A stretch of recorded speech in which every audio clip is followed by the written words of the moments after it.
Shalom saudara-saudaraku, pada sesi ini saya akan membahas satu topik, biarkan Allah membela dirinya. Allah yang benar pasti mampu membela dirinya. Materi pembahasan ini terambil dari Hakim-Hakim pasal 6, ayat 1 sampai dengan ayat 40.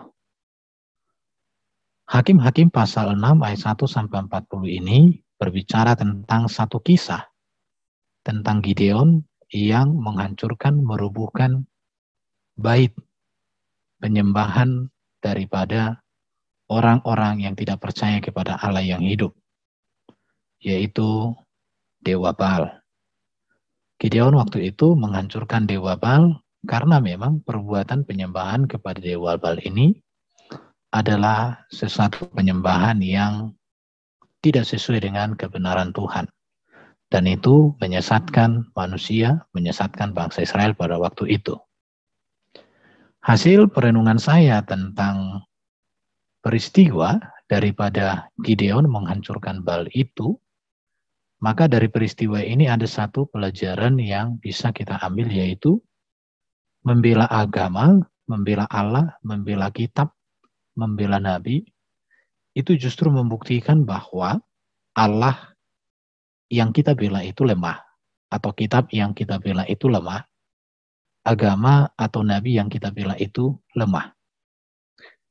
Bagaimana saya menyatakan bahwa membela Allah menunjukkan bahwa Allah itu lemah, membela kitab menunjukkan bahwa kitab itu lemah, membela agama menunjukkan bahwa agama itu lemah, dan membela nabi justru membuktikan bahwa nabi itu lemah. Kita akan belajar dari kisah yang terjadi pada Gideon pada saat itu. Kisah Gideon ini sebenarnya di dalam Alkitab tertulis di dalam Hakim-Hakim pasal 6 sampai dengan pasal 8. Kisah Gideon sebagai seorang hakim yang menyatakan kebenaran kepada orang Israel dan juga menyatakan kebenaran kepada bangsa-bangsa yang tidak percaya kepada Allah. Dalam surat Ibrani dikatakan bahwa Gideon ini seorang sebagai contoh orang yang beriman kepada Tuhan.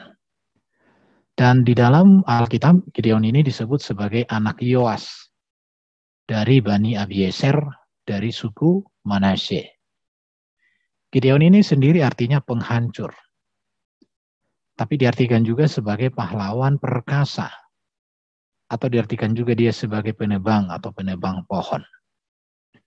Dari namanya memang terlihat bahwa Gideon menghancurkan Dewa Baal sebagai sesembahan orang-orang Kanaan. Dan ini sesuatu hal yang sangat menjijikkan di hadapan Tuhan. Dewa Baal ini adalah dewa tertinggi yang disembah di Kanaan. Praktik penyembahan Baal menyusup ke dalam kehidupan agama Yahudi selama masa hakim-hakim. Dan ini menyebar di Israel selama pemerintahan Ahab dan ikut mempengaruhi Yehuda.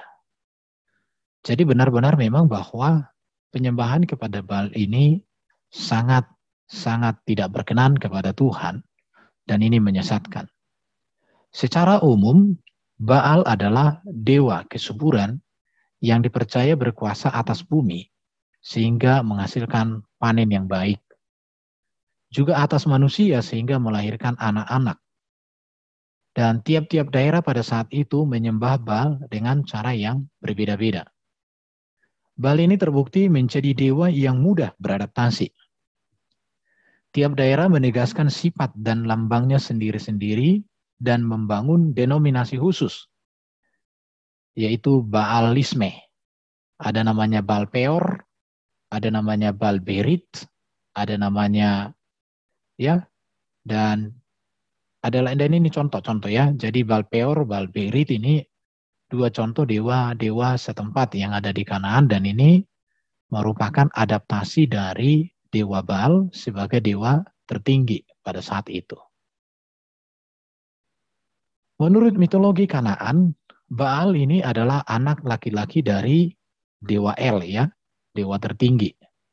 dengan dewi laut itu Asyera. Jadi dewi Asyera atau patung Asyera itu dewi laut. Baal dianggap paling berkuasa di semua dewa. Bahkan yang lucunya Baal ini melebihi dewa El, mana dewa El ini terlihat agak lemah dan tidak berdaya. Dan saudara perempuan atau istri Baal yakni Asitoret ini, Asyera itu dewi laut, sedangkan Asitoret itu dewi kesuburan. Yang disebut ini saudara perempuan atau istrinya Baal, ini merupakan dewi kesuburan yang dikaitkan dengan bintang-bintang. Dan ini juga disembah sebagai dewi cinta dan perang, yakni dewa Anat, ya. Jadi pada waktu itu orang-orang di tanah Kanan itu menyembah dewa-dewi, ya. Ada dewa El, ada dewa Baal, ada dewa Baal Asitoret, ada dewa Asyera, ada dewi Anat. Dewa Anat. Orang Kanan menyembah Baal sebagai dewa matahari, dewa angin topan. Biasanya ini digambarkan sedang memegang petir yang mengalahkan para musuhnya dan menghasilkan panen. Mereka juga menyembahnya sebagai dewa kesuburan yang menciptakan anak-anak. Penyembahan Baal ini terkait erat dengan nafsu birahi, sehingga melibatkan ritual pelacuran di dalam kuil. Inilah dewa Baal yang dirobohkan oleh Gideon. Mari kita melihat di dalam Hakim-Hakim pasal 6 ini. Jika kita membaca di dalam Hakim-Hakim pasal 6, ayat 1 sampai dengan ayat 6 berbicara tentang Israel jahat di mata Tuhan, di mana mereka terlibat praktik penyembahan kepada dewa-dewi. Dan karena dosa-dosa mereka, kejahatan mereka, maka mereka diizinkan Tuhan untuk ditindas oleh bangsa Midian. Di dalam ayat 7 sampai dengan ayat 10, Israel berseru kepada Tuhan dan seruan mereka didengarkan Tuhan. Sebagai jawaban Tuhan atas seruan Israel yang menderita ditindas oleh orang Midian, maka dalam ayat 11 sampai 23, Gideon dipilih Tuhan menjadi hakim bagi bangsa Israel yang memimpin, yang menyertai Israel. Dan sebagai wujud daripada karya daripada seorang Gideon yang dipilih Tuhan, maka di dalam ayat 24 sampai 27, Gideon merobohkan Baal, dewa orang Midian.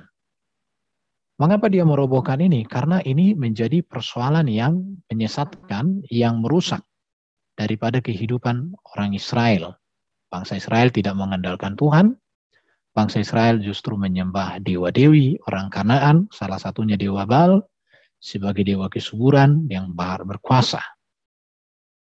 Dan hal ini mengakibatkan orang-orang Midian, orang-orang yang ada di daerah itu, orang-orang kota hendak menangkap Gideon dan mereka hendak menghukum Gideon karena telah merobohkan dewa Baal orang Midian ini. Dan itu terjadi di dalam ayat 28 sampai 30. Namun di dalam ayat 31 sampai 32, orang tua Gideon yang bernama Yoas memberikan pernyataan yang tegas dan benar terhadap orang-orang kota, di mana orang-orang kota ini sudah sepakat ingin menangkap Gideon, menghukum Gideon dengan cara-cara mereka, karena mereka tidak menerima bahwa Gideon memperlakukan dewa Baal dengan cara merobohkan, menghancurkan di situ. Dari sini kita belajar satu peristiwa penting tentang bagaimana seorang di dalam membela agama, apakah dibenarkan. Di sini kita melihat jawaban Yoas terhadap pembela agama, yaitu pembela Baal tersebut. Tetapi jawab Yoas kepada semua orang yang mengerumuninya itu, kamu mau berjuang membela Baal? Atau kamu mau menolong dia? Siapa yang berjuang membela Baal akan dihukum mati sebelum pagi. Jika Baal itu Allah, biarlah ia berjuang membela dirinya sendiri setelah misbahnya dirobohkan orang. Dan pada hari itu diberikan oranglah nama Yerubal kepada Gideon, karena kata orang, biarlah Baal berjuang dengan dia setelah dirobohkannya misbahnya itu. Dari sini kita perlu belajar bahwa Allah yang benar tidak perlu dibela oleh para pengikutnya di situ. Dan ini yang disampaikan oleh Yoas. Jika Baal itu Allah, biarlah ia berjuang membela dirinya sendiri. Berarti Baal ini bukan Allah yang benar. Sehingga dia perlu dibela oleh para pengikutnya. Jika Baal ini adalah Allah yang benar, maka dia tidak butuh pembelaan dari manusia. Justru seharusnya dialah yang membela manusia, yang percaya, yang menyerahkan dirinya kepadanya. Jadi dari sini saya mau menyimpulkan dari kisah atau dari pernyataan yang disampaikan oleh Yoas kepada orang banyak, yaitu orang tua daripada Gideon ini, dari apa yang disampaikan dia di sini, maka saya menarik satu kesimpulan bahwa Allah yang perkasa tidak butuh dibela oleh pengikutnya. Sebab kenapa? Karena Allah yang perkasa tentu dia mampu membela dirinya. Allah yang perkasa tentu mampu bukan hanya membela dirinya, tetapi dia mampu membela para pengikutnya. Allah yang perkasa tentu mampu membela dirinya. Bahkan Allah yang seharusnya membela umatnya. Allah yang tidak bisa membela dirinya dan tidak mampu membela umatnya, maka itu bukan Allah, melainkan berhala dan benda mati semata. Orang yang membela Allah, membela agama, membela kitab, membela nabi, ini sebuah pembuktian bahwa Allah, agama, kitab, dan nabi itu lemah, tak berdaya sebenarnya. Ini yang menjadi pelajaran penting dari kisah Gideon merubuhkan Baal di sini. Dan ini menurut saya sebuah pembelajaran penting bagi kita orang Kristen. Kita masuk dalam dunia apologet, kita tidak sedang membela Allah. Kita tidak sedang membela agama. Kita tidak sedang membela kitab. Kita sedang tidak membela para nabi. Tetapi kita masuk dalam dunia apologet ini untuk menyatakan kebenaran-kebenaran Allah. Sebab kebenaran-kebenaran Allah itu lebih dari cukup untuk membela dirinya. Kita memberitakan kebenaran-kebenaran agama kita, agama Kristen. Kebenaran-kebenaran agama Kristen itu lebih dari cukup membela kekristenan. Kita memberitakan kebenaran-kebenaran kitab suci kita yang seringkali salah dipahami oleh orang lain. Dan kita beritakan, kita jelaskan. Karena kebenaran kitab suci itu sanggup, cukup, sempurna untuk membela dirinya. Demikian juga dengan para nabi. Para nabi di dalam Alkitab kita beritakan. Bukan kita sedang bela dia. Tetapi kita beritakan sebagaimana adanya. Karena kebenaran-kebenaran para nabi itu lebih dari cukup untuk membela dirinya. Itu sebuah hal yang menjadi perenungan, menjadi sebuah pergumulan bagi orang Kristen. Jadi orang Kristen jangan pernah membela Tuhan, Allah kita. Jangan pernah membela Yesus. Jangan pernah membela agama Kristen. Jangan pernah membela Alkitab. Jangan pernah membela para nabi. Tetapi kita sebagai orang Kristen, bukankah saja kebenaran. Karena kebenaran Allah, kebenaran agama Kristen, kebenaran Alkitab, kebenaran para nabi, lebih dari cukup untuk membela dirinya sendiri.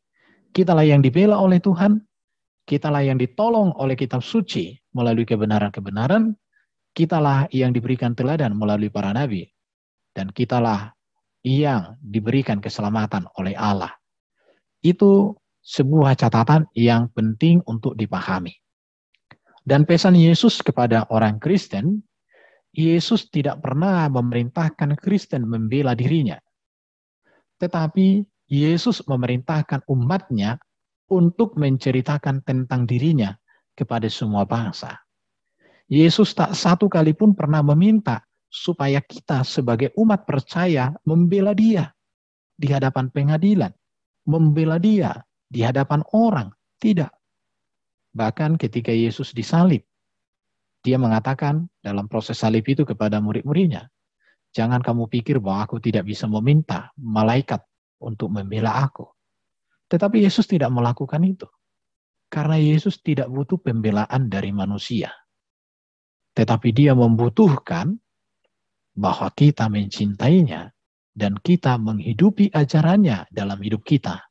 Dan kita memberitakan semua ajarannya, semua teladannya, semua karyanya kepada bangsa-bangsa. Jadi Yesus tak pernah minta untuk kita membela dirinya. Kenapa? Karena Yesuslah yang menjadi pembela kita. Dialah yang menolong kita. Dia yang menyertai kita. Tugas kita cukup hidupi firman Tuhan. Hidupi ajarannya dalam hidup kita sehari-hari.